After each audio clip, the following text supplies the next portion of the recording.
The year was 2074, and humanity had grown used to gazing at the stars, dreaming of contact with alien life. But when it finally happened, it was nothing like the hopeful imaginings of peace and unity. Instead, the arrival of the Vixalan fleet filled the skies with a menacing metallic glow. Their ships' massive, crescent-shaped leviathans cast eerie shadows over Earth's most iconic cities. From New York to Beijing, Sydney to Johannesburg, the alien vessels hovered in a silent display of dominance. Inside one of these immense crafts, the warrior women of Vixalan stood at attention, their silver-hued skin gleaming under the lights of their battle chamber. They were built like statues of war, with towering frames and armor that shimmered with an iridescent glow. At the center of the chamber, General Zyra stood, surveying holographic projections of Earth's cities with a look of disdain.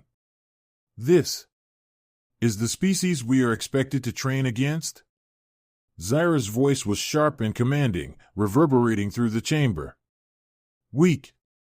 Primitive. Barely worth our time. Her warriors laughed a cold, synchronized sound. The Vixalan race was known throughout the galaxy for its brutal efficiency in combat. They had defeated species far more advanced than humanity, and now they sought new challenges to refine their warriors. Earth, with its squabbling nations and outdated weapons, seemed little more than a backwater playground for their training exercises. A broadcast was sent to Earth, delivered in every language known to humanity. General Zyra's face filled screens across the globe, her glowing eyes piercing and her voice uncompromising. Humans, she began, her tone dripping with condescension. We are the Vixalan warriors, the elite combatants of this galaxy. Your world is weak and unremarkable, but we have decided to grant it a purpose. You will serve as our training grounds, your people as our simulations. Do not attempt resistance, it will be futile. Prepare yourselves. The message sparked panic and outrage. World leaders convened in emergency meetings, while citizens looked to the skies in fear. In New York, the United Nations scrambled to respond. A live broadcast was arranged, and a coalition of leaders took the podium to address the alien threat. When the broadcast began, General Zyra appeared on the massive screen behind them, her arms crossed and a smirk tugging at the corner of her lips. Her demeanor exuded superiority, as if she were addressing children pretending to be warriors. She listened to Earth's leaders plead for diplomacy, their attempts at reasoning with her dismissed with a wave of her hand. You misunderstand, humans, she interrupted, her voice silencing the room. This is not a negotiation. You have no choice in the matter. Your planet will serve us, and in return, you may learn what true strength looks like. If you wish to resist. Her eyes gleamed brighter. We welcome the entertainment. The room fell silent, the leaders left humiliated under her scornful gaze. Across the world, humans felt a mix of rage and despair. The Vixalans had come not as conquerors, but as mockers, viewing humanity as nothing more than an amusing experiment.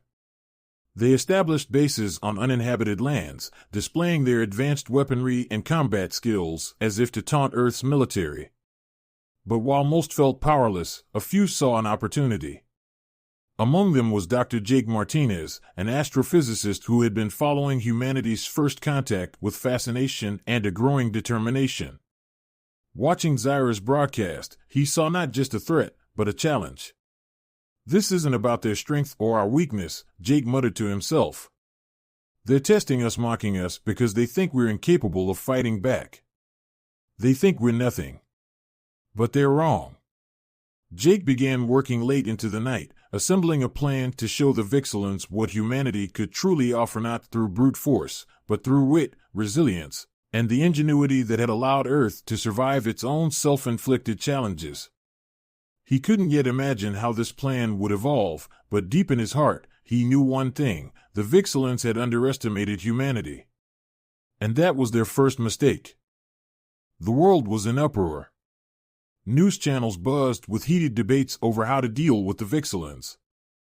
Some called for surrender, others demanded military retaliation, while a growing number urged caution. Humanity was divided until one man, an unassuming astrophysicist, stepped forward with an idea that would change the course of Earth's fate. Dr. Jake Martinez had always been a quiet thinker, content in his lab analyzing the cosmos. But the humiliation of humanity at the hands of General Zyra stirred something within him. He didn't believe in brute force. Earth's weapons were no match for the Vixalan technology. Instead, Jake proposed a different approach, a test of skill and intellect that would force the alien warriors to confront their own arrogance. At first, no one took him seriously. World leaders scoffed at the notion of a challenge when Earth was on the brink of domination. But Jake's calm confidence won over the right ears. With the support of a small team of scientists and diplomats, he crafted a proposal that was both bold and ingenious. The next time General Zyra addressed Earth, her holographic projection appeared over the United Nations Assembly once more. This time, Jake was ready.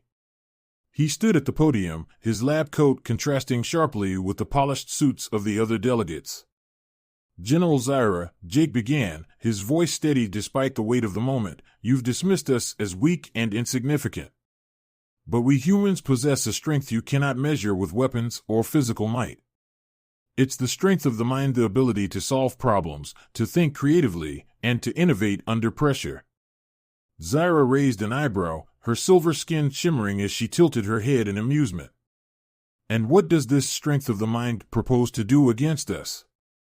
Jake smiled faintly. "We challenge you, General. A series of contests, designed by us, to test not only combat but strategy, intellect, and adaptability. If we lose, we accept your dominance. But if we win, you leave Earth and acknowledge humanity's potential." The assembly gasped. Zyra's warriors exchanged glances, their glowing eyes flickering with interest. For a moment, Zyra said nothing, studying Jake with a mix of curiosity and disdain. Amusing, she finally replied, "You believe your primitive minds can outmatch the finest warriors in the galaxy? Very well. I accept. But know this, your failure will only reinforce our dominance." The challenge was set. The first contest was scheduled to take place in 3 days, to be broadcast to both Earth and the Vixalan fleet. Jake's team worked tirelessly, designing trials that played to humanity's unique strengths. The first was just a simple yet profound test of strategy, one that would level the playing field between the species. When the day arrived, millions of humans tuned in to watch. In the UN Assembly Hall, a massive holographic chessboard floated between Jake and Zyra. The alien general sat confidently, her posture relaxed, while Jake's face betrayed a mix of determination and nervous energy. The game began.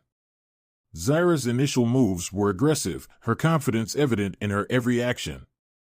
But Jake had studied her arrogance, using it to his advantage. With each turn, he countered her attacks, forcing her into increasingly defensive positions.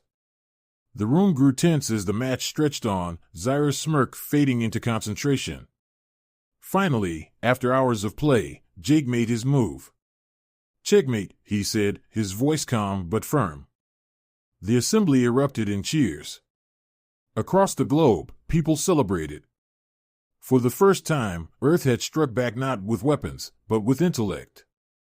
Zyra, though visibly displeased, rose from her seat with a nod of acknowledgement. "You've earned your first victory, human," she admitted. "But this was a game of your design. Let us see if your kind can maintain this streak." The contests continued over the next week. Jake faced Zyra in a series of challenges, from solving complex puzzles to feats of endurance and adaptability. Though the Vixalans excelled in physical tasks, Jake and his team found clever ways to even the odds, leveraging human creativity and resilience. Each victory further shifted the balance, chipping away at the Vixalans' condescension. By the end of the week, something unexpected began to happen. The alien warriors, once dismissive, started to watch the contests with genuine interest. Some even cheered for Jake, intrigued by his resourcefulness and humility. And as Zyra faced him in each new challenge, her respect for the Earthling grew, though she would never admit it aloud. For humanity, the contests were more than a show of defiance. They became a symbol of unity, a reminder of what Earth could achieve when its people worked together. Jake Martinez had become an unlikely hero, his calm demeanor and unshakable resolve inspiring billions. As the final challenge approached, the stakes were higher than ever. But Jake had already proven one thing: humanity was not to be underestimated. The contests between Earth and the Vixalan warriors had captivated both planets. What began as a lopsided display of alien dominance had evolved into a tense and surprising rivalry. Jake Martinez, the unassuming astrophysicist turned Earth's champion, continued to prove humanity's ingenuity. The quiet respect brewing among the Vixalan ranks was palpable, though their leader, General Zyra, refused to show any sign of concession. The pivotal challenge had just concluded, a marathon of problem-solving where the competitors faced environmental simulations, each growing more complex. Zyra's speed and precision were unmatched, but Jake's ability to adapt, innovate, and collaborate with his team carried him to another victory. As the final buzzer sounded, Zyra's stoic expression faltered for a brief second, a crack in the armor that revealed her growing intrigue. That night, in her personal chambers aboard the Vixalan flagship, Zyra stared at a holographic projection of Earth. It displayed vibrant blue oceans, green forests, and cities that glittered with light like scattered constellations. For the first time, she felt something unexpected: curiosity about this chaotic, unrefined world.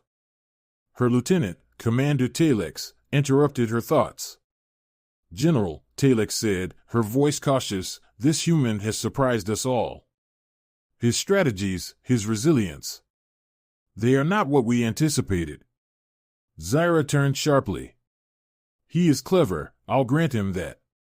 But cleverness alone does not win wars." "No," Telex agreed, "but it wins hearts. Many among our ranks have begun to admire him and this planet. They see the fire in its people, the way they rally behind him. Perhaps we have underestimated them." Zyra dismissed Telex with a wave, but the words lingered. Her thoughts returned to Jake. Unlike others who had confronted her in the past, he didn't rely on bluster or arrogance. He faced her with quiet determination, using intellect and creativity to navigate challenges she had once considered trivial. It was irritating, yet compelling. On Earth, Jake was equally pensive. After another long day of contests, he sat alone in a small room provided by the United Nations. He gazed out the window at the city lights below, wondering if his efforts were truly enough. The sound of the door opening startled him. He turned to see General Zyra standing in the doorway, her imposing figure illuminated by the hallway light. For a moment, neither spoke.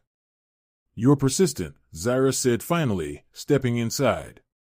"That is unexpected." Jake gestured to a chair, and after a moment's hesitation, Zyra sat. "Persistence is kind of our thing," he replied with a small smile. "Human history is full of struggles we weren't supposed to survive." Zyra raised an eyebrow. "Struggles you created yourselves, no doubt." Jake chuckled softly. "Fair point. But maybe that's what makes us resilient. We don't just survive, we learn. We grow. Even when the odds are against us." The general leaned back, studying him. "I see that now. When we first arrived, I thought your species was weak, unworthy of our time. But your ingenuity, your defiance, it's impressive in its way." Jake's smile faded. "Then why mock us? Why treat us like a joke?" Zyra hesitated, then spoke with uncharacteristic candor. "On Vixalan 4, strength is everything. We've fought wars that nearly destroyed us.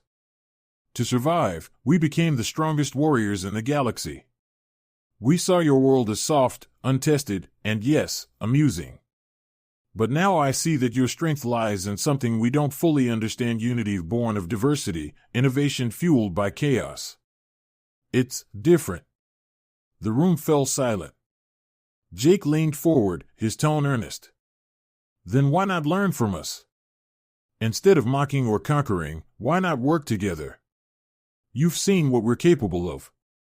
Imagine what we could achieve if we combined your strength with our creativity. Zyra's glowing eyes flickered as she considered his words. An alliance, she said, almost to herself. A partnership with those we sought to dominate. Jake shrugged. Call it whatever you want. But maybe it's time to stop seeing each other as adversaries. Their conversation ended with no formal resolution, but something had shifted.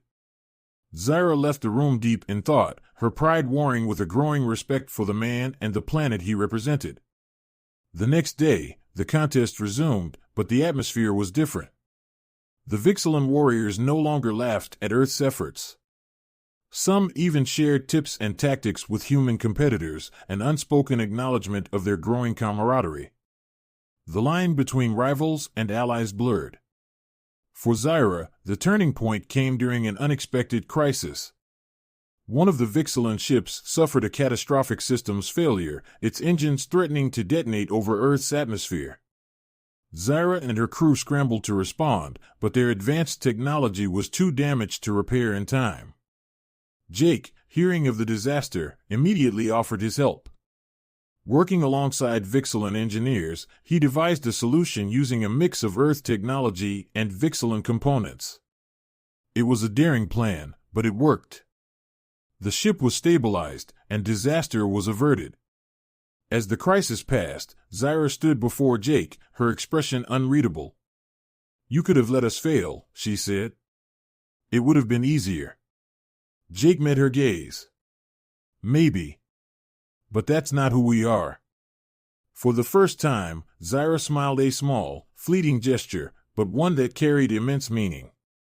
"Perhaps I've been too quick to judge your kind," she admitted. "You've earned my respect, Jake Martinez. And perhaps the respect of all Vixalan." With that, the balance of power began to shift, not through conquest, but through understanding. The stage was set for a new era of cooperation, though neither side could predict what challenges lay ahead. The uneasy peace between Earth and the Vixalan warriors was a fragile but growing reality. The contests had ended with humanity proving its worth, not just in intellect and innovation, but in courage and adaptability. General Zyra, once humanity's most condescending critic, now viewed Earth and its people with respect, and perhaps even admiration. However, not all Vixalans shared her evolving perspective. A rogue faction within the Vixalan fleet, discontent with Zyra's newfound cooperation with humans, had been silently gathering support.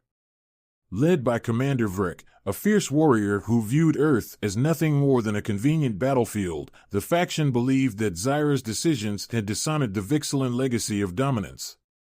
The coup began swiftly and without warning.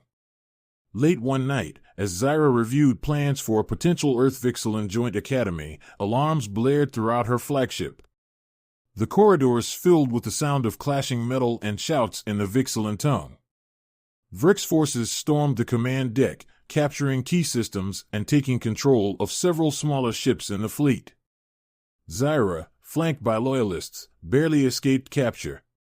Her warriors fought valiantly, but they were outnumbered and outgunned. With her fleet fractured and her flagship compromised, Zyra made a desperate decision. She would seek the aid of the one ally she had never imagined needing: Earth. On the ground, Jake Martinez was in the middle of an emergency briefing with United Nations leaders when Zyra's holographic image suddenly materialized in the room. She looked disheveled, her silver skin dulled and her armor scuffed from battle. "Earthlings," she began, her voice sharp but tinged with urgency, "I require your help. My fleet has been divided. A faction led by Commander Vrek has staged a coup. They intend to use Earth not as a training ground, but as a testing site for full-scale planetary domination. If they succeed, your world will be the first of many to fall." The room erupted into chaos, world leaders shouting over one another. Some demanded that Zyra leave, unwilling to risk further entanglement with the alien warriors. Others argued that Earth had no choice but to fight. Jake stepped forward, silencing the room with a raised hand. General Zyra, he said, addressing her directly, if we help you, how do we know you will keep your promise? How do we know this won't just replace one threat with another? Zyra met his gaze, her glowing eyes steady. You have my word as a warrior, she replied. I underestimated your people once. I will not make that mistake again. If we prevail, I swear to leave Earth in peace and to ensure my people respect your world as equals. Jake turned to the room. We have to do this, he said firmly. If we don't, Earth will be caught in the crossfire and we might not survive. But if we stand together, we can prove, once and for all, that we're stronger as allies. The decision was made. Humanity would stand with Zyra. The battle for Earth and the fate of the Vixalan fleet began within hours. Zyra's loyalists coordinated with Earth's military, sharing advanced technology and strategies. In return, human engineers and scientists worked tirelessly to adapt the alien systems to Earth's defenses. The first wave of Rex assault came in the form of a massive attack on Earth's satellite network, designed to cripple communications. But thanks to the cooperation between Earth and Zyra's forces, the attack was intercepted. Vixalan loyalist ships, aided by Earth's hastily modified fighters, engaged Vrek's fleet in a series of skirmishes across orbit. On the ground, Jake led a joint team of humans and Vixalan engineers in repurposing Earth's power grids to create a planetary shield, a risky and untested plan that could repel orbital strikes. As the shield flickered to life, cheers erupted from command centers worldwide. But Vrek was not easily deterred. His flagship descended into Earth's atmosphere, aiming to deliver a final blow to the planet's largest cities. Zyra, piloting her personal fighter, engaged Vrek directly. Their battle was brutal, a clash of two titans, with Zyra's skill and determination pitted against Vrek's raw ferocity. On the ground, Jake and his team raced to stabilize the planetary shield, which had begun to falter under the strain of Vrek's attacks. As explosions lit the sky, humanity's resilience shone brighter. Civilians and soldiers alike worked together, evaluating cities, repairing systems, and delivering supplies to the front lines. The turning point came when Zyra, using a maneuver that combined her fleet's technology with Earth's ingenuity, outflanked Vrek's flagship. She disabled its weapon systems and boarded the vessel, confronting Vrek in a final, desperate battle. With a mix of skill, strategy, and sheer willpower, Zyra emerged victorious, defeating Vrek and reclaiming control of her fleet. In the aftermath, the Vixalan fleet gathered in Earth's orbit, battered but united. Zyra, now fully in command, honored her promise. She addressed the people of Earth directly, her tone solemn but resolute. You have proven yourselves in ways I never imagined, she said. You are not the weaklings we once thought you to be. You are innovators, warriors, and survivors. From this day forward, the Vixalan people will call you allies. Jake stood beside her, weary but triumphant. Together, they announced the creation of the Earth Vixalan Academy for Interstellar Cooperation, a place where the strengths of both species would be harnessed for mutual growth. As the Vixalan fleet departed, leaving behind only a few representatives to begin the Academy's work, humanity looked to the stars not with fear, but with hope. The alien warrior women had come to mock Earth, but they left as its partners. And in that union, both species found something greater than victory. They found unity.